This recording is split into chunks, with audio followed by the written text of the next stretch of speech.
Hey everyone, just a sec. Going live here. All right.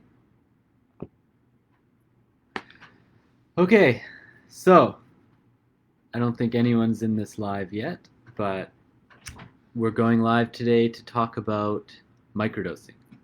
And I wanted to do a microdosing Q&A and make lives a bit more of a routine around here because they're a great way to engage with people and just create a good environment, you know. Um, yeah, there's something magical about, let's see, action needed. Oh well, it's okay. I haven't done a live in a long time, so Facebook was just talking to me. Anyways, so let's just jump in. So, like I was saying, I want to make this more of a regular thing, going live, answering questions, and sharing some more things. So, I asked in the group. So, just so everyone knows, I'm on TikTok live right now, but I'm also live in our Facebook group. We have a microdosing Facebook group where people gather and share their experiences and stories and all that. So if you guys haven't checked it out, if you're on TikTok right now, please, yeah, look it up. You can find it on my link and all that. And it'd be great to have you guys in the group. So, yeah, I asked in the group for some questions, burning questions that people have around microdosing, and I'm going to answer them in this live today.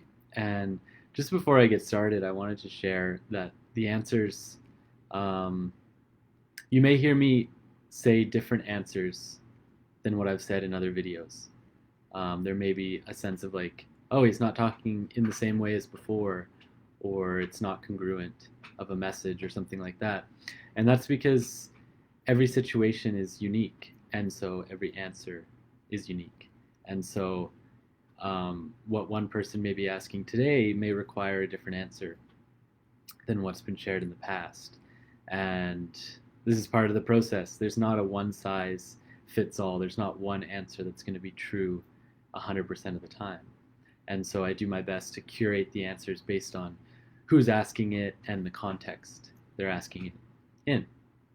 So, yeah, one of the best ways to find your own truth is just to listen to whatever's shared, whether it's me sharing it or someone else sharing it, and listen from your own heart and find what's true and what resonates with you and go from there. Okay, so one question that someone asked was the good or best protocol for microdosing. How many days on, how many days off? So this is a pretty common question, obviously, and my answer is usually pretty similar. I always recommend people do 5 days on and 2 days off. So that means you'll take 5 days on in a row where you're taking it every day, and then 2 days off where you're taking a break.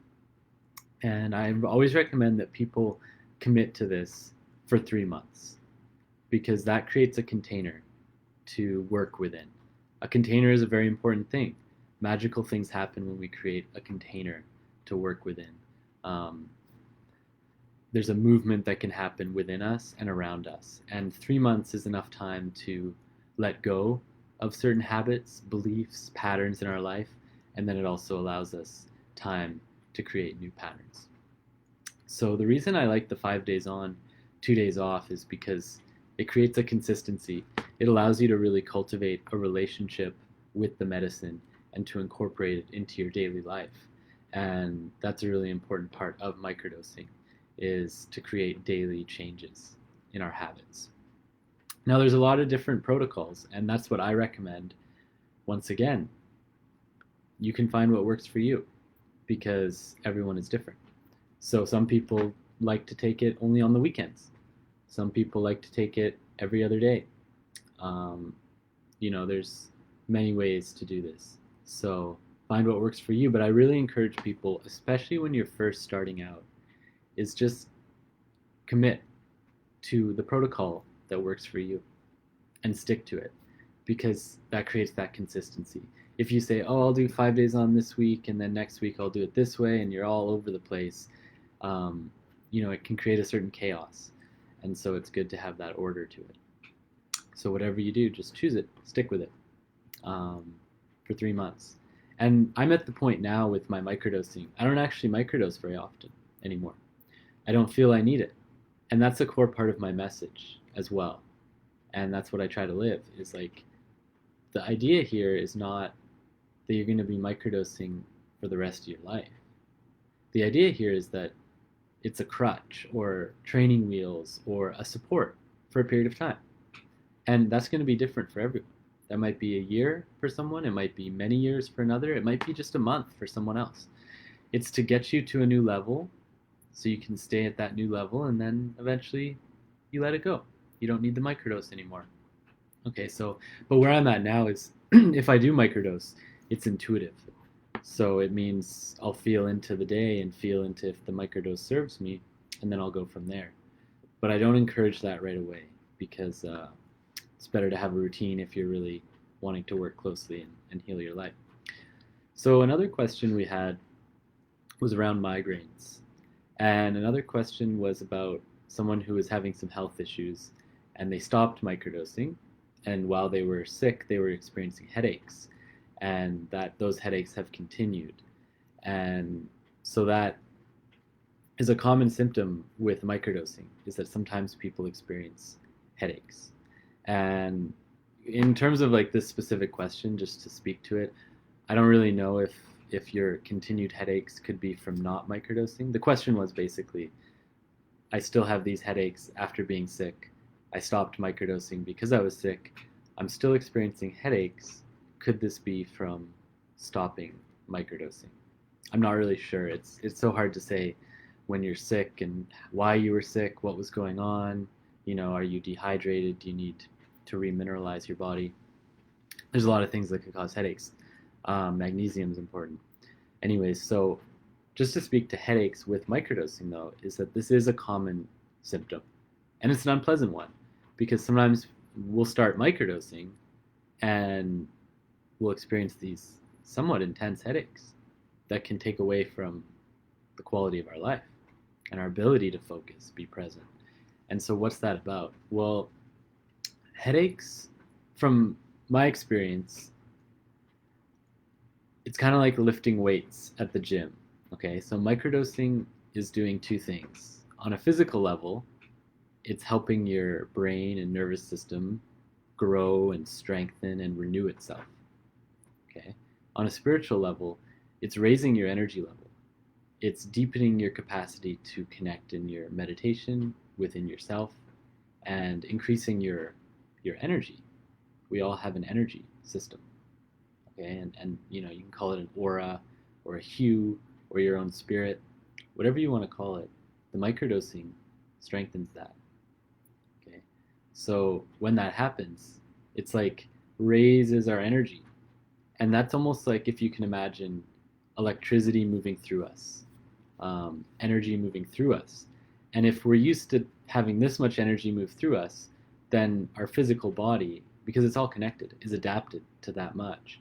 And if the microdosing starts to expand that, let's say to this much, our body might take some time to adapt to that. It might take a week or two.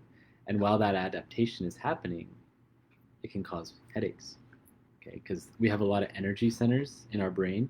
If you're familiar with yogic philosophies, then you'll know that in the head, there's all these different energy centers that as we awaken and as we strengthen our own spirit, those energy centers start to open. And this can increase our connection. We're like antennas. However, it takes time. And during that time, there can be this sense of pressure and headaches and different things as that energy moves through. So some things to help with headaches, definitely magnesium is really helpful. Magnesium in general is something that everyone benefits from taking, especially when we're doing deeper work, spiritual work, healing, because magnesium is an essential mineral for basically all things in the body. So taking magnesium can definitely help with the headaches. Another thing is taking time to be still with yourself, taking time to listen to yourself, to meditate, doing practices that move energy, because energy that gets stuck causes discomfort. Okay, so this can be breathing practices. This can be qigong. That's one of my favorite practices. It's a full body thing. Okay, yoga even, especially if you do a meditative style yoga where it's not just like going to the gym but stretching. It's actually yoga, which is about internal alchemy. This is a really great way to move that energy.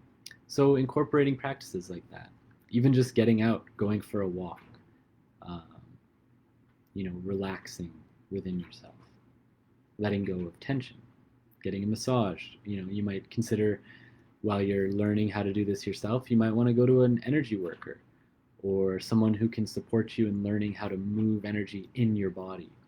Okay, that's a very helpful practice. So that's for headaches. One person had kind of an interesting question, which is, can microdosing cause increased odor in your sweat glands? Okay, it's kind of a strange one. Can it give you BO, is how I interpret this question. And I don't think it can. If so, that would really stink. I don't know, I was trying to make a joke, but nothing came through in that moment. Anyways, from my experience, no. Ask my girlfriend, maybe she would say something different. Honestly, sweat, from my experience with BO as a human being and a male, usually it happens from stress and diet more than anything. Okay, so if you're microdosing, and maybe it increases your stress level a little bit because you're starting to process emotions and emotional energy or beliefs, and you're starting to unravel some of these patterns within yourself. Well, when that unraveling happens, it can cause stress, because it's stressful to feel that anger or sadness that you've been repressing for a long time. There's also a component of detoxification.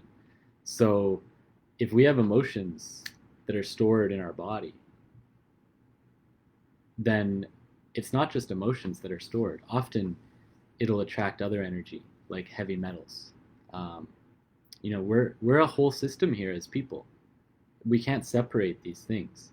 If there's emotions and traumas stuck in your body, there's always going to be physical things that are stuck too, and those can be toxins.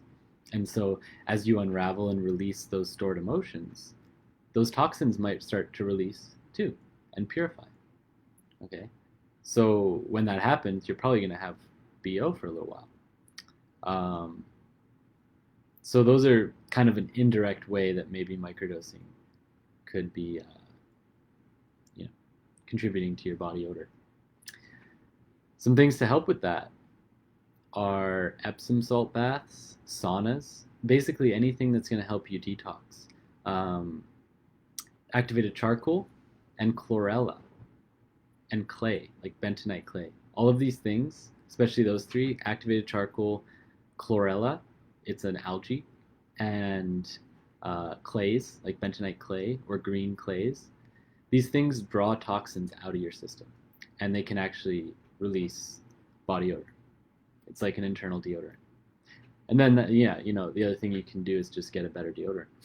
No, I'm just kidding. You want to do it from the inside, because that's just your body talking to you, right? Our body's always talking to us. So this is part of microdosing, is learning to listen to your body and learning to listen and pay attention. If you're noticing a symptom, body odor, headaches, whatever, pay attention. Look back on your day, on your week. What was different this week? What was different with how you were perceiving things? Did you go through anything? Did you change anything? Has your body been talking to you? Has your emotions and your spirit been talking to you? Okay, so listening is important. And then they did ask about, so another question was about, within this body odor question, it's not really related to the body odor, but they asked about tissue and nerve repair over time. Does microdosing actually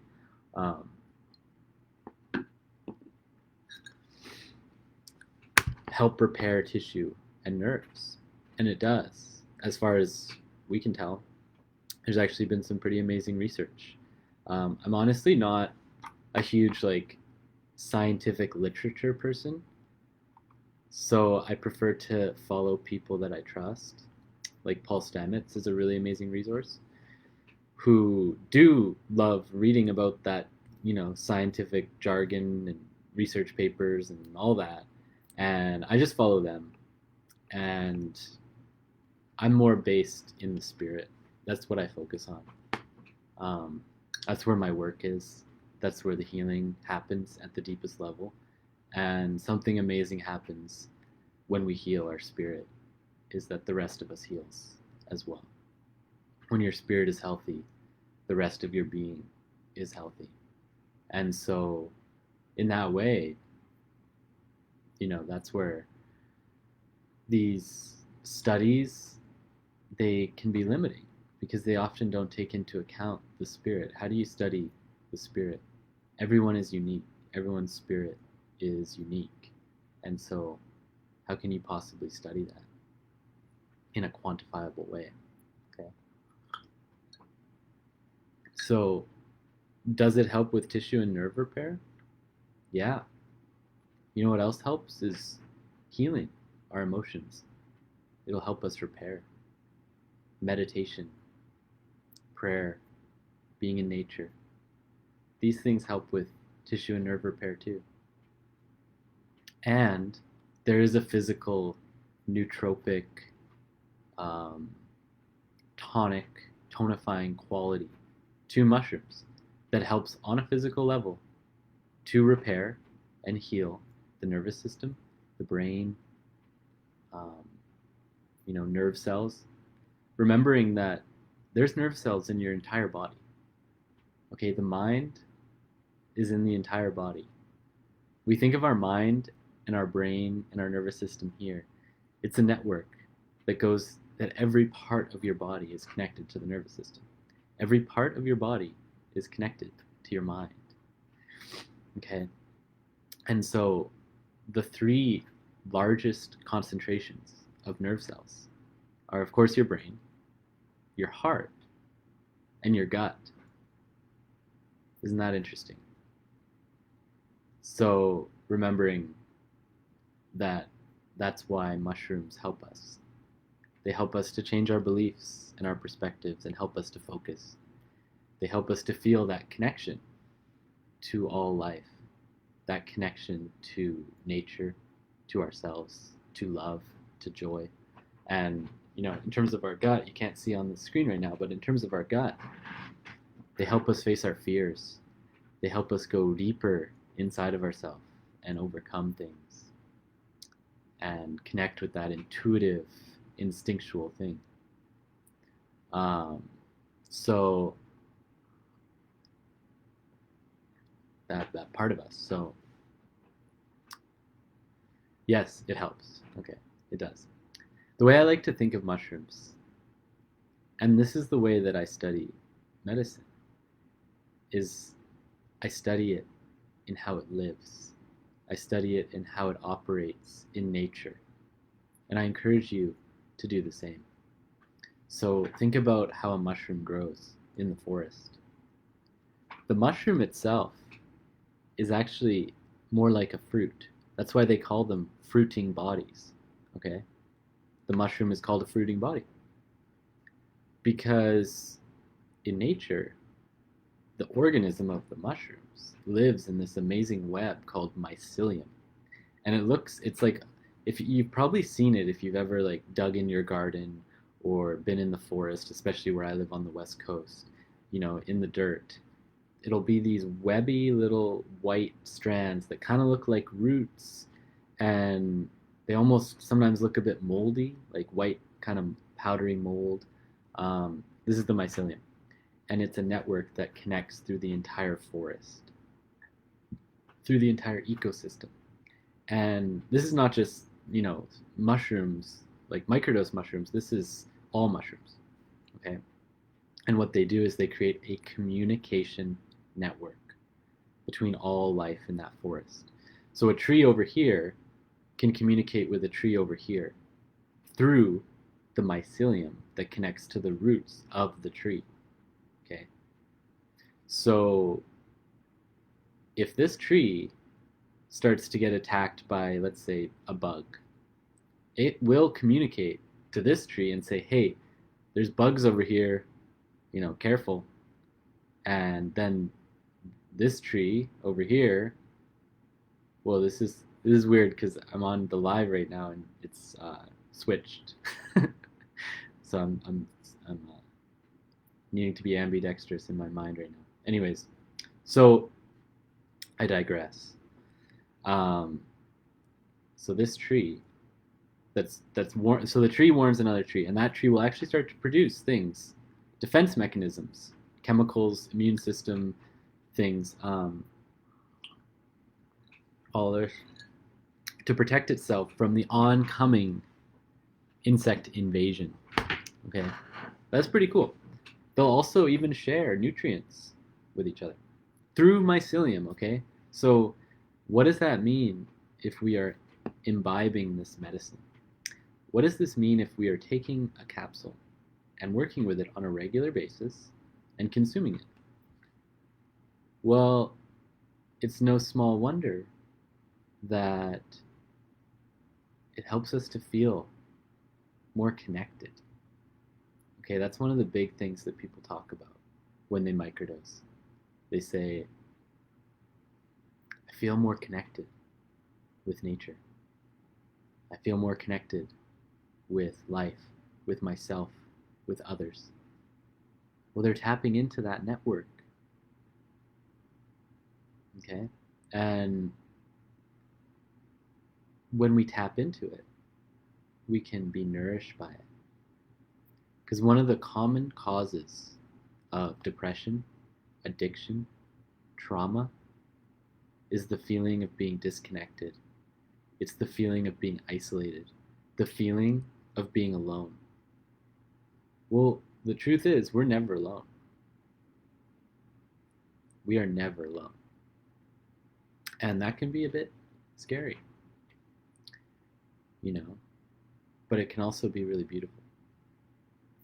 Because just look around. There's life everywhere. We've just forgotten that we can talk to that plant over there. We've forgotten that we can connect through our heart with an animal.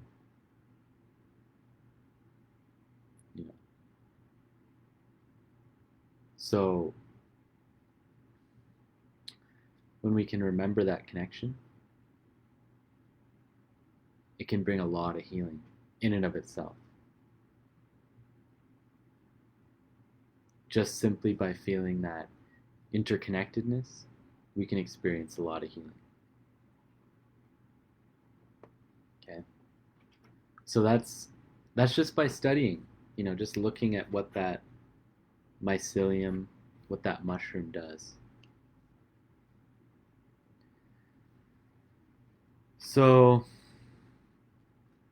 how to allow what comes up is another question. How do we let go of what's not serving us? This is a good one. Because when we remember that we're not in control, when we remember that we're surrendering ourselves to spirit in this process, to the wisdom of this elder, because you may not see it as such. Okay, you might not think, well, this is a little mushroom I bought on the internet, or I grew in my closet, or whatever, right? This isn't an elder, it's just a little mushroom. It is. It's an elder. Okay? All of nature is our elder. We're the youngest here on Earth. Even science shows this. We're, humans are very recent creatures in terms of the modern human. We're like little kids. And what happens when you leave a little kid alone in a room with a bunch of toys? They usually make a big mess. And that's kind of what humans are doing right now. Okay? Of our own lives, of our inner world, and of the earth. And I don't say that to inject this, belief that we're bad. or that we should feel guilty about that. Because I see a lot of that, of like, if you don't recycle, you're a terrible person. You know, if you drive your car for more than X amount of miles a day, your carbon footprint is too big and you're a bad person. It's like, okay, we're living in the modern world. Let's remember that.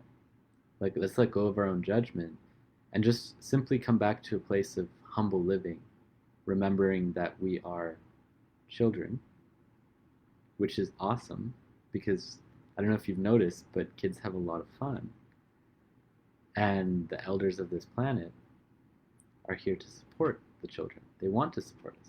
That's why when we come to them in a good heart, seeking guidance, healing, clarity, they help us. The mushroom is no different. Okay, so the mushroom is our elder. And so, in that way, when you, I don't know if you've spent time with elders, but they're amazing, powerful people. I'm talking about human elders as well, you know. And you come in surrender to them because sometimes they can be stern. Sometimes they can be a little bit like, you know, slap you around a bit. I mean, you know, not literally. Well, some might, but that's another story. You know, they can be harsh. And so we come in that way and we say, you know, I respect you, I trust you because you are an elder. And an elder is not someone that's older. An elder is someone that's reached a certain level of understanding and wisdom and power, not their power, but tapping into the power of life flowing through them, the power of spirit and God and creator that lives within them. And because of that place that they are in, when we come to them, we come with a humble heart and we surrender to that, you know. Not surrender to that human, but to surrender to that spirit that moves through that human. You know, we surrender to that energy that's around that human. So it's the same with mushrooms. And when we come in that way, things are unpredictable. Because we're taking, if you're taking something outside of yourself, a mushroom, supplement, whatever, it means that on some level you believe that you need something outside of yourself to help you. Okay, which means that there's something inside of you that feels like you're missing. First of all, you're not missing anything. It's all in here anyways. Sometimes we need that thing to mirror that back to us. A human, a medicine, a ceremony, an experience. And that's how we have to remember sometimes. Okay? So because of that, we're either seeking to heal some pain, trauma, you know, escape or work through that anxiety or depression, or we simply want to tap into that love and joy and deeper connection and purpose and creative capacity that we either know that we have or that we wish to strengthen. And so we take a microdose. And so to say, okay, microdose, you know, like whether you're saying this or just this is your intention, I'm taking you because I want focus, and then expecting that that thing is going to bend to your will, that this mushroom is going to bend to your will, it's pretty arrogant, to be honest. I don't say that with judgment. It's just the truth. Okay? And so instead, it's like, why don't we treat it like an elder? And come to it and ask for help. There's nothing wrong with asking for help. We got to learn how to do that. Saying, hey, you know what? Like, I find my mind is so distracted. Whether you're saying this or this is just the internal dialogue that you come from with it, okay? And I'm really having a hard time focusing. I find I get distracted and I get sucked into all these other worlds and like, you know, social media, this or that. And I just really want to focus because I know that if I can focus, I can live a better life. I can, you know, provide for my family or whatever is needed with that focus. And you come to that microdose, you say, will you help me? See how different that is? It's asking ultimately the same thing for the same outcome. And it's a similar intention. Very different energy though. You know, or for example, heal my anxiety. I don't want to feel this anymore. Okay? Mushroom might see that you're suffering and that you're ignorant and have compassion for you and help you. It might be a hard lesson. Or coming to it and saying, man, I have this anxiety. It's eating me up inside, or whatever the experience is. And I just don't know how to help myself.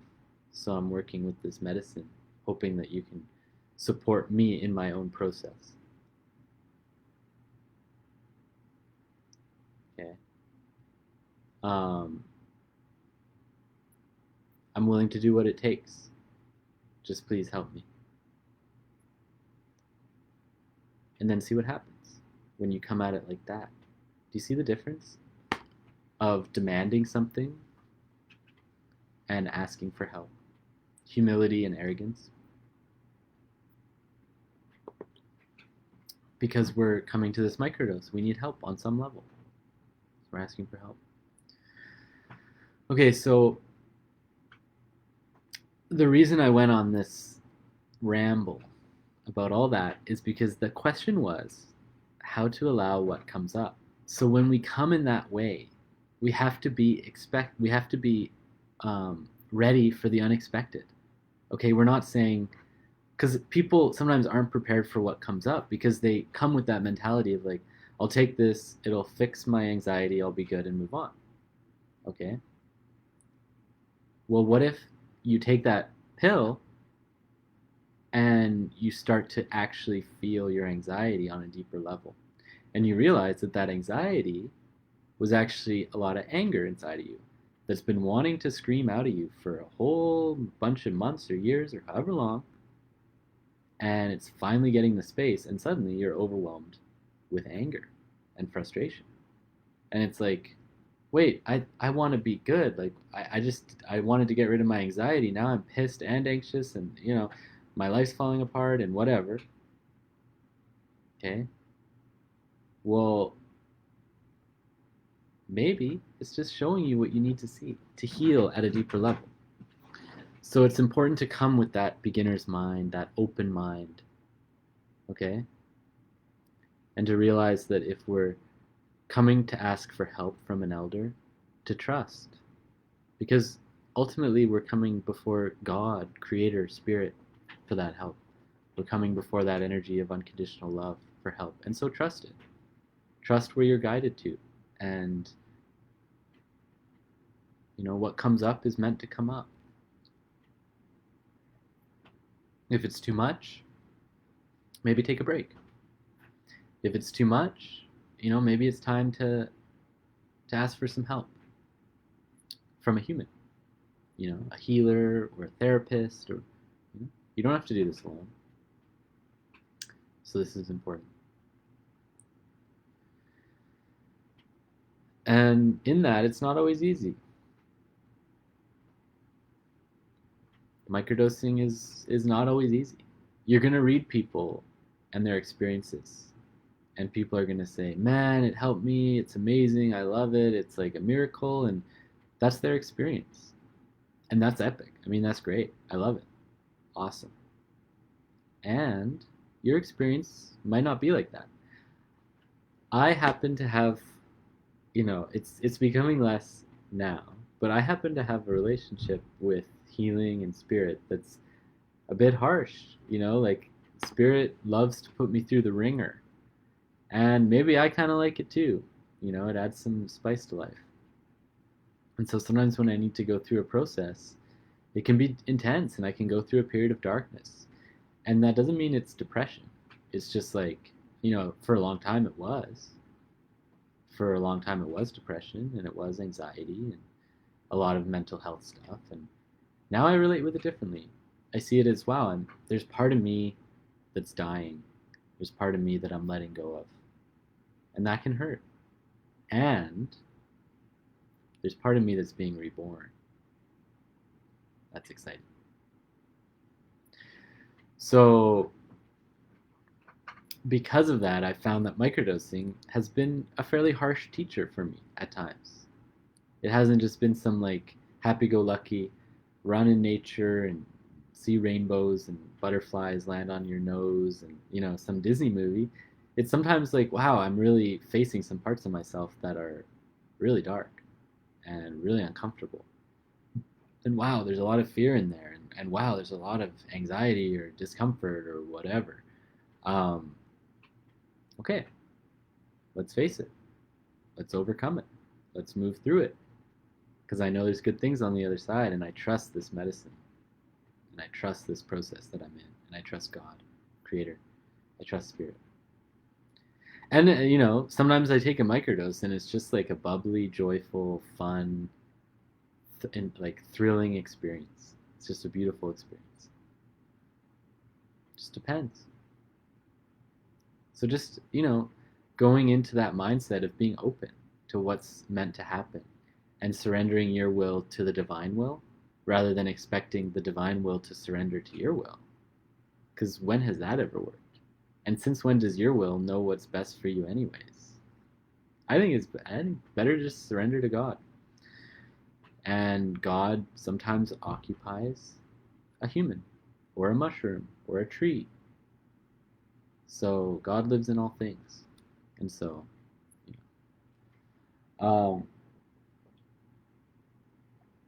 so it's important, that these negative effects can come up. Okay, so how do you work with them? These dark experiences can come up. Fears, anxieties can come up. How do you work with them? Well, the single most important thing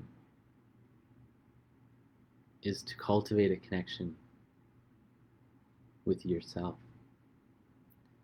And when I say yourself, I don't mean like your mind or your body or your feelings or your emotions. I mean, cultivate a connection with yourself with a capital S, your spirit, your true self, your soul, that eternal part of you that can never suffer, that can never die, that can never be harmed. And when you have that connection to that guiding light, it's going to show you a lot of things and help you because it knows what you need and knows where you need to go. And so there's a lot of ways to do that. For me, I've found that through meditation, through ceremony, through at times community, and at times being alone. Being in nature with the trees, with the forest, with the mountains, with the rivers. Okay, going inward, facing myself, and shining that light in all those shadows and all those dark places. Having compassion for myself. Meditation, so important. Whatever way you meditate. Yoga is a meditation. Walking can be a meditation. Prayer can be a meditation. All these things. So that's how I suggest working with those negative effects is have those practices and find that one practice that really works for you. For me, it's that that inner connection to my heart and finding that joy and that bliss in my heart. And that's that place that helps me overcome anything. For you, it might be different. I do that through meditation, through Qigong. It might be different for you. Breath work, yoga. There's a million types of meditation. So really take some time and find what works. And it's probably closer than you think. You may have already found it or found the essence of it. Okay.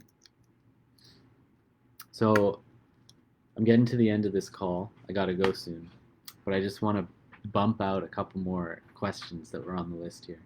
So one is pregnancy and microdosing. What's up with that? Well, how could I possibly say that anything is okay when you're pregnant?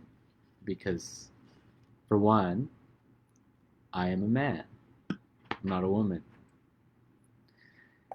For two, if I tell you you can microdose and you're pregnant and something happens, you might get really upset with me.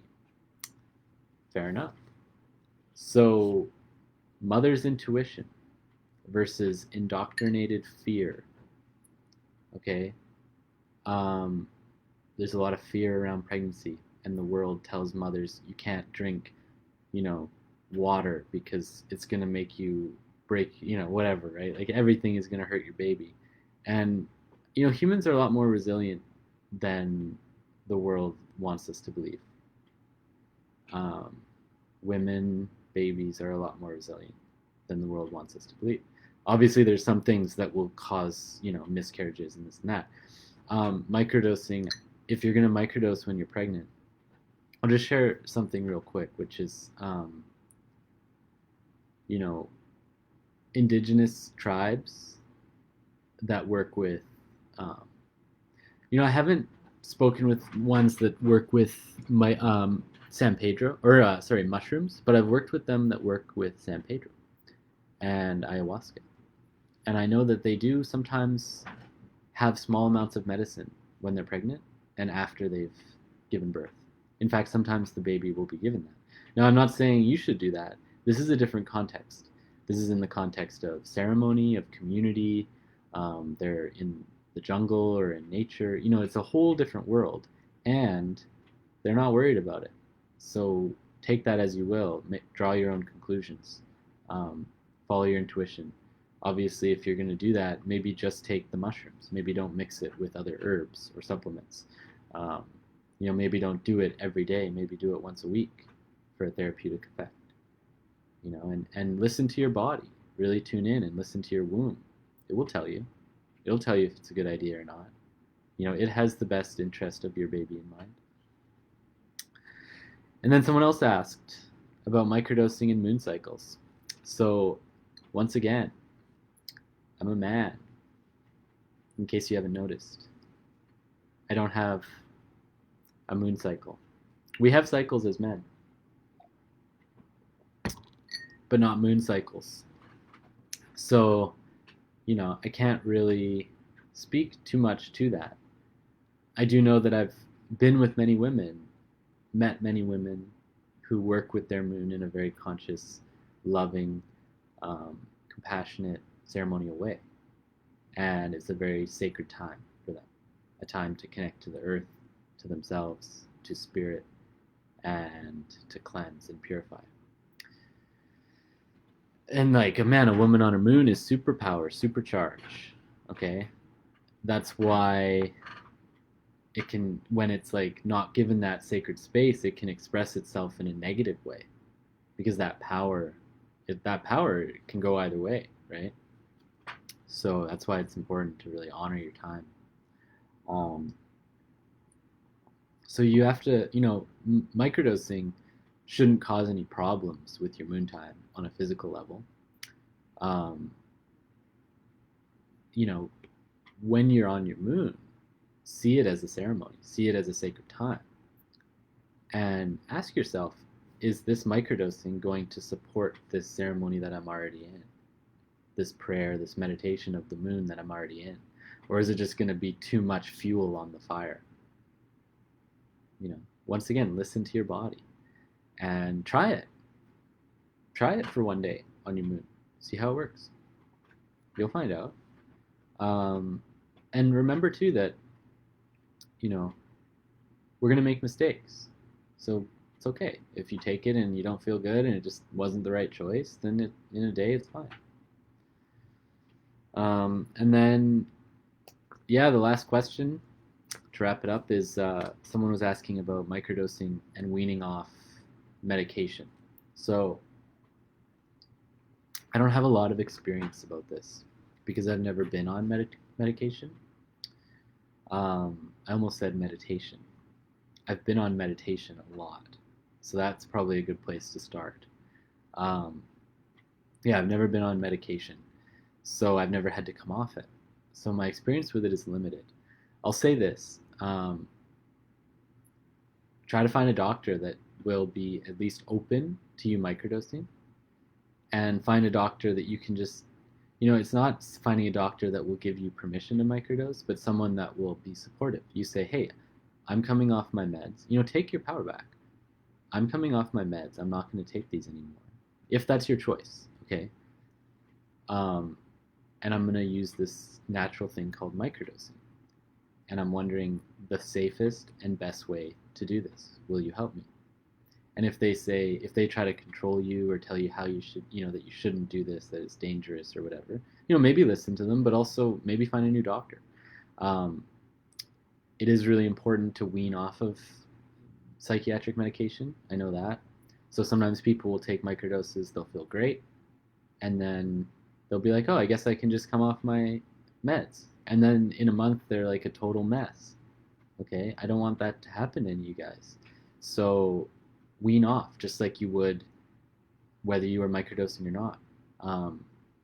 It might be good to take microdoses fairly regularly, like 5 days on, 2 days off, if you're coming off drugs, so that you can keep that, juice flowing, that good energy flowing.